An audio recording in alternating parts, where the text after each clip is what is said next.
शहादा तालुक्यातील संपूर्ण कुटुंबाला विषबाधा, जेवणात मोठा किडा, एफडीए विभागावर दुर्लक्ष केल्याचा आरोप। नंदुरबार स्थानिक तक्रारदार यांनी आपल्या कुटुंबासह हॉटेलमध्ये जेवण केले असता जेवणात मोठा किडा आढळला। त्यानंतर संपूर्ण परिवाराला विषबाधा होऊन उलटी, मळमळ, पोटदुखी अशी लक्षणे दिसू लागली। तातडीने सर्वांना रुग्णालयात दाखल करण्यात आले असून पीडितांनी संबंधित हॉटेल मालकाविरोधात तक्रार दाखल केली आहे। या घटनेनंतर पुन्हा एकदा अन्न व औषध प्रशासन एफडीए विभाग नंदुरबारचे सर्रास दुर्लक्ष समोर आले आहे।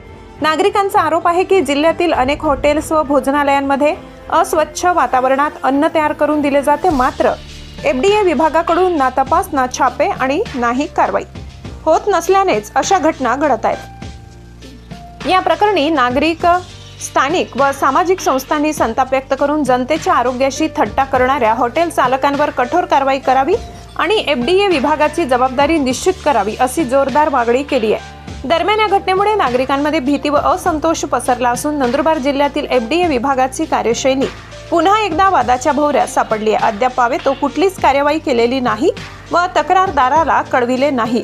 काहीतरी अधिकाऱ्यांनी गोलमाल केल्याचे समजते। तरी पुढील कार्यवाही अन्न औषध प्रशासन विभाग नंदुरबार काय करतो याकडे सर्वांचे लक्ष लागले।